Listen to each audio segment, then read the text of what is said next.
ओम शांति। आज के बाबार अव्यक्तवाणी 16/5/1973 अंतिम पुरुषार्थ। तो बाबा আমাদেরকে সর্বশক্তি সম্পন্ন মূরত দেখতে চাইছেন। আর তার জন্য বাবা বলছিলেন আমাদের দুটো কাজ করতে হবে। একটা হচ্ছে সব সময় স্মৃতি স্বরূপ থাকতে হবে, আর তার জন্য বাবা বলছে আমাদেরকে পাওয়ারফুল হতে হবে। আর সেটা হব একমাত্র যখন আমরা সব সময় কানেকশানে থাকব। আর দ্বিতীয় বাবা বলছে আমাদেরকে শ্রেষ্ঠ কর্ম করতে হবে, আর সেটা হবে যখন আমরা সব সময় নিজেকে কারেকশান করতে থাকব। তো বাবা বলছেন আমরা মাঝে মাঝে কানেক্ট হই, মাঝে মাঝে নিজেকে কারেক্ট করি, সেজন্য আমরা এখনও সর্বশক্তিতে সম্পন্ন মূরত হতে পারিনি। এখন দুটোকেই সাতা করতে হবে, মানে সর্বদার জন্য করে ফেলতে হবে। তারপরে বাবা বলছিলেন আমাদের যে ফাইনাল পরীক্ষা হবে তার বাবা লাস্ট পেপারের কোশ্চেন একেবারে আমাদেরকে জানিয়ে দিলেন। সেটা হচ্ছে নষ্ট মোহা স্মৃতি লব্ধা। তো বাবা বলছে একটু চেক করতে স্মৃতিস্বরূপ কতটা হয়েছ, নষ্ট মোহা কতটা হয়েছ। বাবা বলছে এই দুটো জিনিসই কিন্তু তোমাদের প্র্যাকটিক্যাল লাইফে নিয়ে আসতে হবে, তবে কিন্তু তোমরা ফাইনাল রেজাল্টে পাস উইথ অনার হতে পারবে। বাবা বলছে ফাইনাল রেজাল্ট কিন্তু যখন রেজাল্ট অ্যানাউন্স হবে তারপরে কিন্তু 108-এর রেজাল্ট বেরিয়ে যাবে। তাহলে কোশ্চেন তো বাবা ফাইনাল পরীক্ষা হওয়ার আগে অ্যানাউন্স করে দিল। বাবা বলছে আর যখন কোশ্চেন অ্যানাউন্স হয়ে যায় তারপরে কিন্তু যারাই পরীক্ষায় বসে তাদের কিন্তু পাস উইথ অনার হওয়াই উচিত। এটা তাদের জন্য কোনো কঠিন ব্যাপার হওয়া উচিত নয়, কিন্তু দেখা যায় 108 জনই কিন্তু পাস উইথ অনার হয়। তারপরে বাবা আমাদেরকে বলছেন अभी आप लोग जो श्रेष्ठ आत्माएं बैठे हो वो तो पास होने वाले हो ना। বাবা বলছে আমার সামনে যারা এসে বসে আছো মানে আমরা সবাই, বাবা বলছে তোমরা তো শ্রেষ্ঠ আত্মা, তাই না? তার মানে তোমরা তো পাস অবশ্যই হবে। सुनाया था कि पास होने के लिए इस पास शब्द को दूसरे अर्थ से प्रैक्टिकल में लाओ। বাবা বলছে যদি সত্যি তোমরা পাস হতে চাও তাহলে এই পাস শব্দটাকে একটা অন্য অর্থে তোমাদের জীবনে প্র্যাকটিক্যালে আনো। মানে পাস শব্দটাকে একটা ভিন্ন অর্থেও ব্যবহার করা যায়। তোমরা যদি সেভাবে ব্যবহার করো তাহলে তোমরা পাস উইথ অনার অনায়াসেই হতে পারবে। এবার বাবা বলছেন जो कुछ हुआ वो पास हो गया। তো পাস একটা শব্দ বাবা ইউজ করছেন, যা কিছু ইতিমধ্যে ঘটে গেছে সেটাতে তোমরা পাস হয়ে গেছো, তার মানে ওটা চলে গেছে পাস, হ্যাঁ না? আমি বললাম ওটা পাস হয়ে গেছে মানে চলে গেছে। तो जो बीत चुका उसको अगर पास समझकर चलते चलो तो क्या पास नहीं होंगे। তাহলে এখানে দুটো পাস শব্দ ব্যবহার হচ্ছে। যেটা ইতিমধ্যে ঘটে গেছে ওইটা পাস হয়ে গেছে, মানে অলরেডি জিনিসটা ঘটে চলে গেছে, পাস্টে চলে গেছে।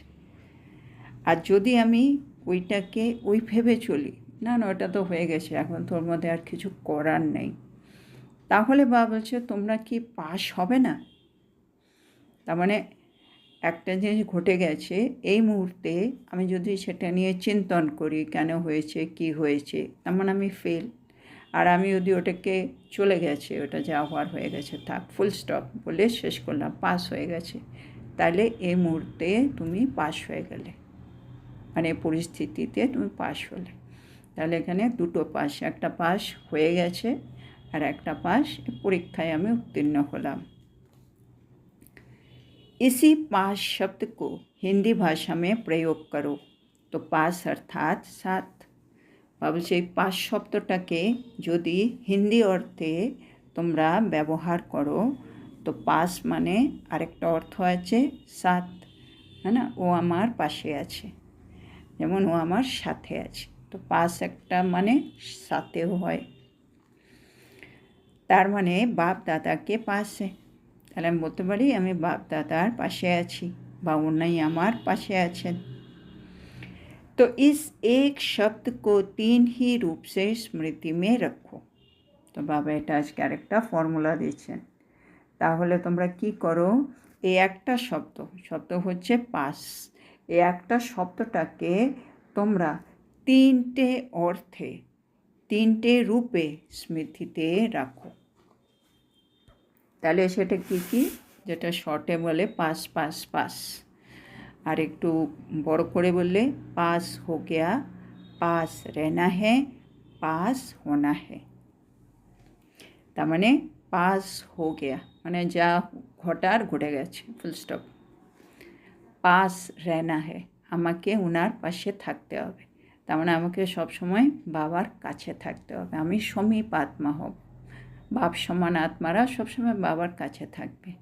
তো আমি आज्ञाकारी, वफादार, फरमान बरदार, है ना, আমি তো সপুত, আমি রাইট হ্যান্ড, তাহলে সবসময় পাশে থাকতে হবে বাবার। আরেকটা হচ্ছে পাস হোনা হ্যাঁ, যে কোনো পরিস্থিতি আসুক আমাকে তার মধ্যে উত্তীর্ণ হতেই হবে। তাহলে এই 3টে শব্দ আমাদেরকে বলছে সব সময় মনে রাখবে। যা হয়েছে পাস হয়ে গেছে, সবসময় পাশে থাকতে হবে আর আমাকে পরীক্ষাগুলোতে পাস হতে হবে। তো রেজাল্ট क्या निकलेगी, ভাবছে যদি এই 3টে পাস পাস পাস তোমরা মনে রাখো, তাহলে রেজাল্ট কি বেরোবে, মানে এর ফল কি বেরোবে। संगठन की यादगार जो विजय माला के रूप में गाई हुई है, उसी विजय माला के मन के अवश्य बन जाएंगे। বলছেন যদি এই 3টে পাস পাস পাস এটা যদি আমরা সবসময় মনে রাখি, এর ফল কী হবে, বা বলছেন এই সংগঠনের যে ইয়াদগার হিসেবে বা স্মারক হিসেবে আমাদের তো একটা মালার কথা বলা আছে, মানে বিজয়মালা, তাহলে আমরা সেই বিজয়মালার একটা মনকা মানে পুঁতি অবশ্যই হয়ে যাবে।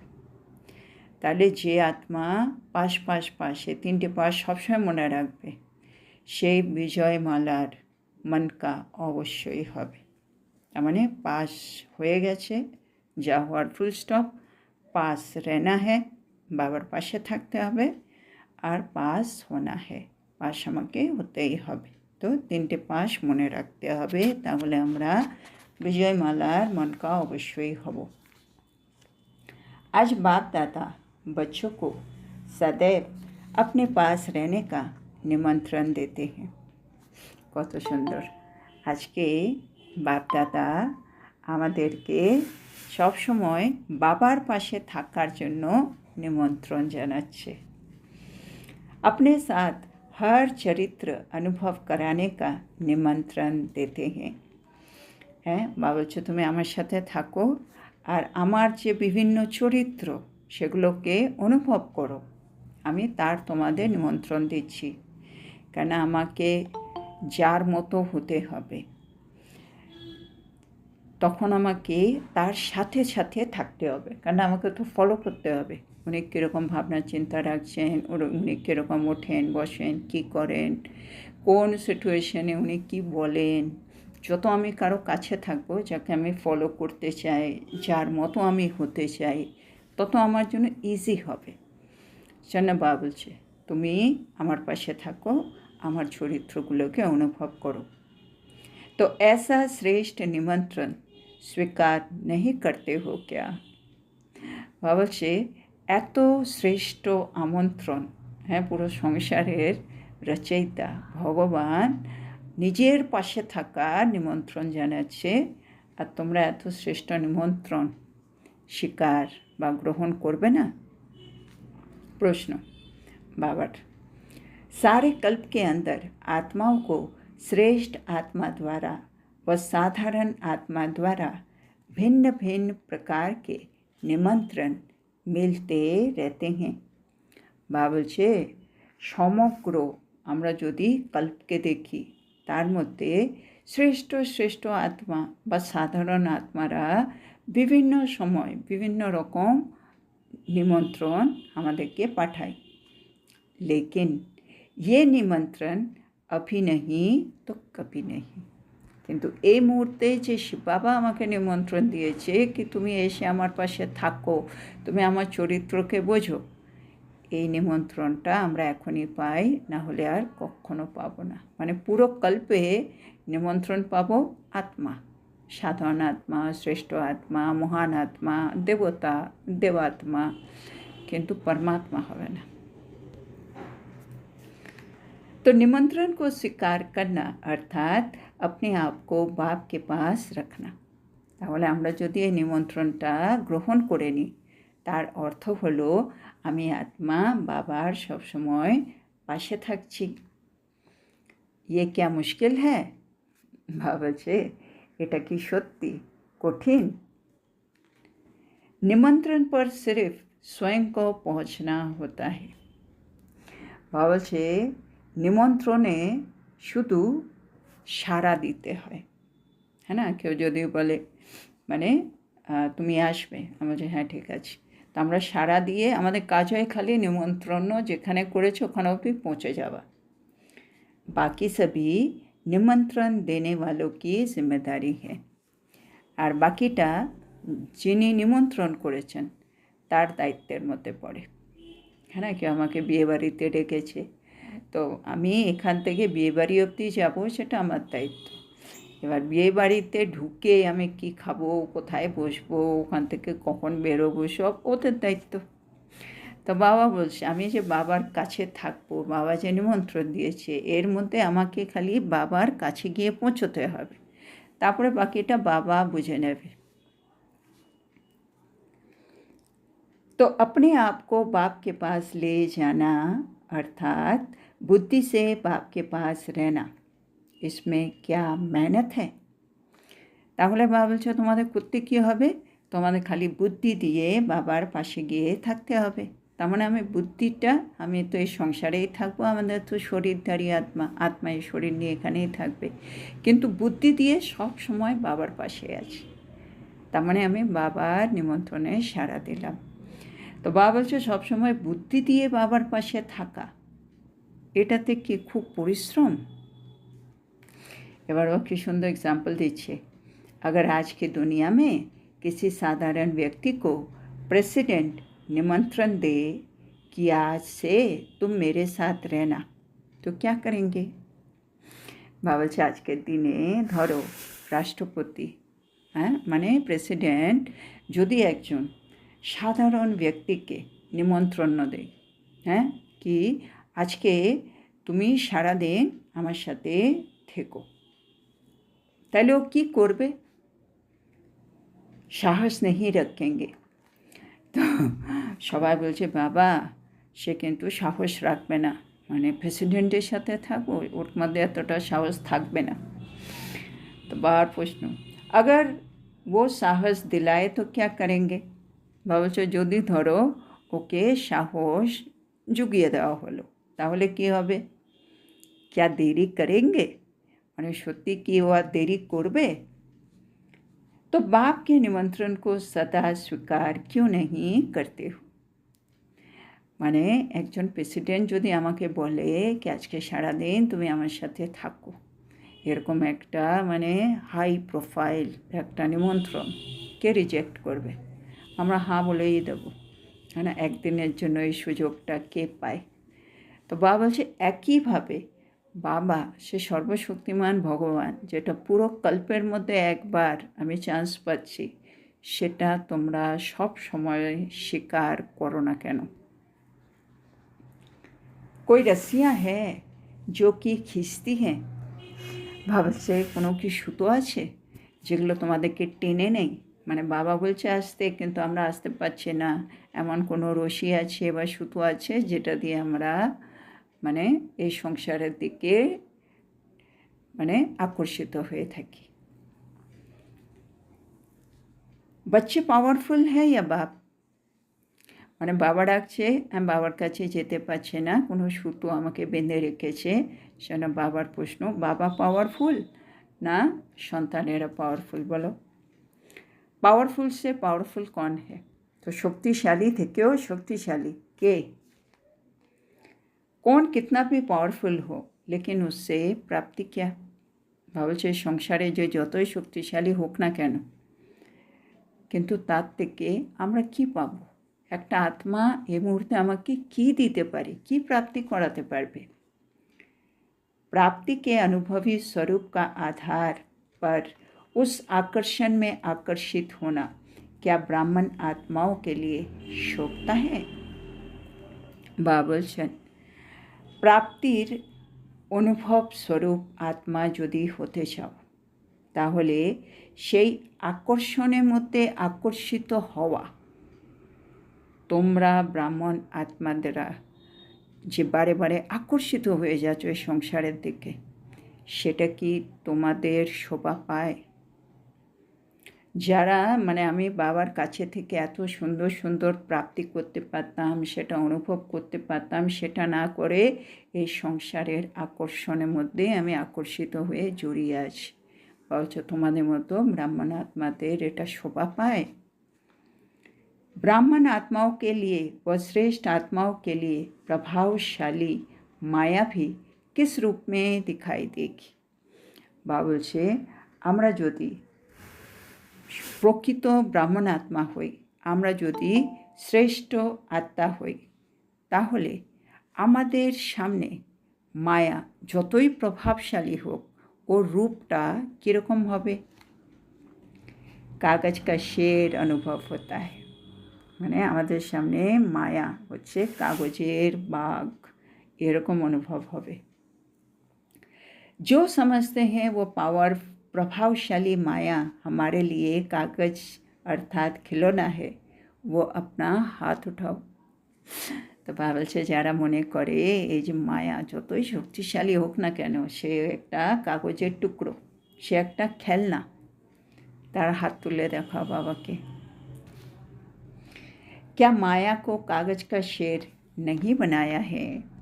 তো বাবা এবার জিজ্ঞেস করছে, তোমরা কি মায়াকে কাগজের বাঘ এখনও বানাওনি, এখনও তৈরি করোনি? মানে যে কোনো পরিস্থিতি আসুক ওটাকে আমি ছোট করে নিচ্ছি, তার মানে আমি মায়াকে নিজের কন্ট্রোলে নিয়ে এসেছি, তার মানে মায়া কাগজের বাঘ। এরকম বাবা বলছে তোমরা এখনও করোনি বুঝি, মানে এখনও আমার স্বস্থিতি থেকে পরিস্থিতি বড় থাকছে সব সময়, এরকম অবস্থা। তো সেটা বাবা জানতে চাইছে। क्या वो बेजान नहीं बनी है? বাবা বলছে এখনো কি মায়া প্রাণহীন হয়নি? जो स्वयं डेकोरेशन को लगाते हैं वे तो डरेंगे नहीं, लेकिन दूसरे डर सकते हैं।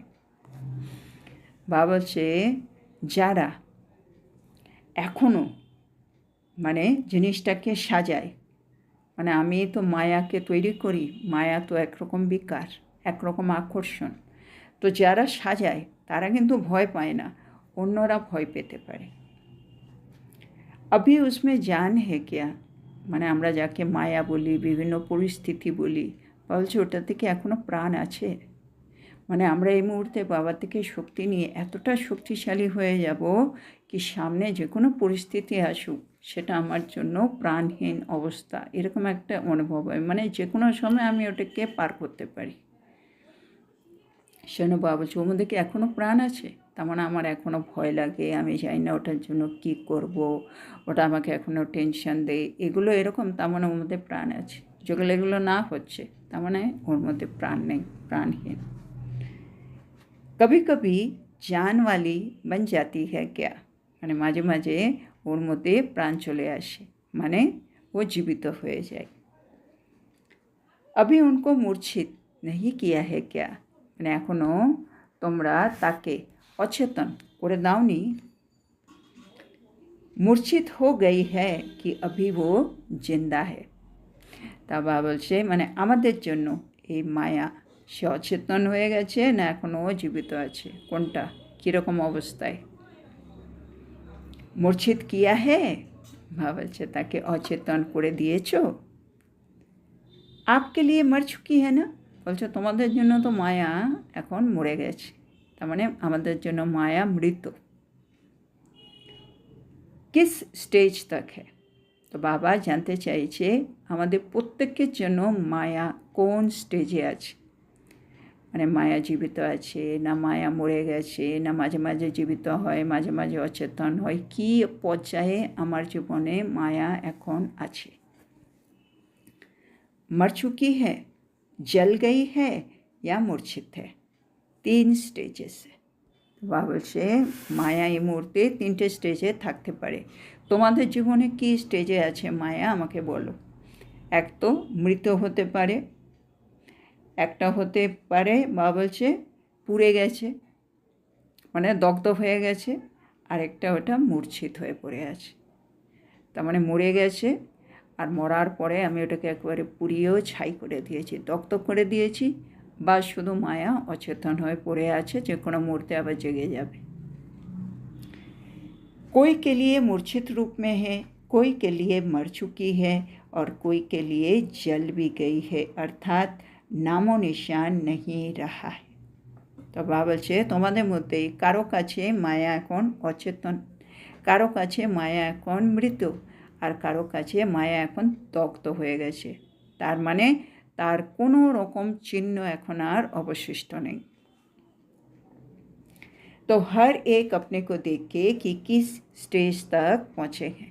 तो বাবা বলছে প্রত্যেকে নিজেকে দেখো কি তোমাদের জীবনে মায়া এখন কোন স্টেজে আছে।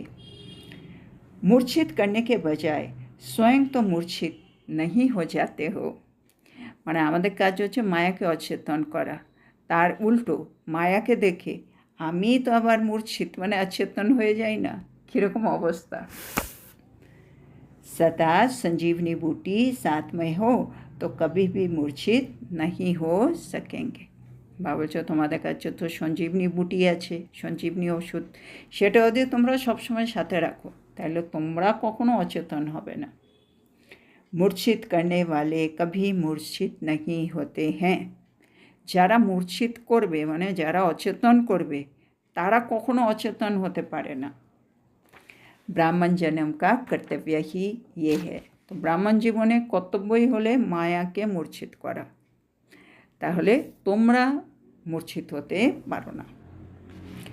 জন্ম लेने से पहले प्रतिज्ञा क्या की थी, বাবা বলছে যখন থেকে তোমাদের ব্রাহ্মণ জন্ম হয়েছে তখন থেকে তোমাদের প্রতিজ্ঞা কী ছিল, প্রথম প্রতিজ্ঞা यही प्रतिज्ञा की थी ना कि माया जीत जगत जीत बनेंगे। বাবা বলছে আমাদের প্রথম প্রতিজ্ঞা ছিল বাবা আমরা মায়া জিত জগৎ জিত অবশ্যই হব।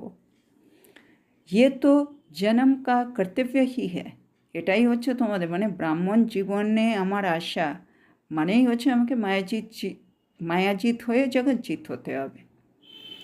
जो जन्म से कर्तव्य करते आए हो वो क्या मुश्किल होता है, বলছে যে কর্তব্য তুমি যেদিন থেকে জন্ম নিয়েছো সেদিন থেকে করছো সেই কর্তব্য পালন করা তোমাদের কি এত কঠিন মনে হয়?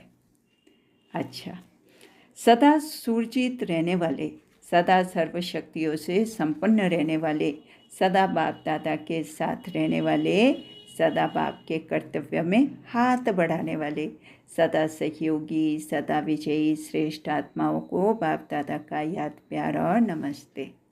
तो बाबा বলছে যারা সব সময় সুরজিৎ থাকবে তার মানে জেগে থাকবে, যারা সব শক্তিতে সব সময় সম্পন্ন থাকবে, যারা বাপ দাদা সব সময় সাথে থাকবে, যারা বাবার কর্তব্যের মধ্যে বাবাকে সহায়তা করবে, যারা সহযোগী আত্মা হবে, যারা সব সময় বিজয়ী শ্রেষ্ঠ আত্মা হবে, এই সব আত্মাদেরকে বাবা স্মরণ ভালোবাসা নমস্কার জানাচ্ছেন। তাহলে আজকে এখানে এই মুরলিটা শেষ হলো। তো বাবা আমাদেরকে বলছিলেন যে আমাদেরকে এখন একটা শব্দকে 3 রূপে মনে রাখতে হবে। একটা হলো পাশ আমাকে হতে হবে, পাশে আমাকে থাকতে হবে, আর যা কিছু হয়েছে সেটা পাশ হয়ে গেছে। বাবা বলছে এটা যদি আমরা সব সময় মনে রাখি, আমরা বিজয় মালার মনকা অবশ্যই হব। তারপরে বাবা বলছেন, বাবা সে সর্বশক্তিমান বাবা পুরো কল্পের মধ্যে একবারই আমাদেরকে নিমন্ত্রণ দেন কি নিজের পাশে থাকো। আর বাবা বলছে এটা খুব সহজ, শুধু যা কিছু করব, কর্ম তো করবই, কর্তব্যের পালন করব, কিন্তু আমাদের বুদ্ধি দিয়ে বাবাকে নিজের পাশে রাখতে হবে। বাবা বলছে এই সংসারে অনেকে অনেককে নিমন্ত্রণ দেয়, কিন্তু আমি সে সর্বশক্তিমান, সে নিমন্ত্রণ তুমি এখনই পাবে, এখন এটা স্বীকার না করলে আর কখনো পারবে না। তারপরে বলছে তোমরা হচ্ছে শ্রেষ্ঠ আত্মা। তো তোমাদের জীবনে মায়ার এখন কীরকম পজিশন? মায়া অচেতন আছে, মায়া মৃত আছে, বা মায়া দগ্ধ হয়ে গেছে। তো বাবা বলছে সবসময় সঞ্জীবনী বুটি পাশে রেখো, তাইলে তোমরা কখনো মূর্ছিত হবে না। তোমাদেরকে মায়াকে মূর্ছিত করতে হবে, অচেতন করতে হবে। তোমরা অচেতন হয়ে গেলে কী করে হবে? তোমাদের প্রথম প্রতিজ্ঞা কী ছিল? মায়াজিৎ হব, জগৎজিৎ হব। তো এটাই হচ্ছে ব্রাহ্মণ জীবনের কর্তব্য। আর যে কর্তব্য তোমরা প্রথম দিন থেকেই করছো, সে কর্তব্য করতে বাবা বলছে কোনো কঠিন অনুভব হয় না। তো আজকের এত সুন্দর শিক্ষার জন্য আমরা আমাদের প্রিয় শিব বাবাকে বলবো ধন্যবাদ বাবা, ধন্যবাদ। ওম শান্তি।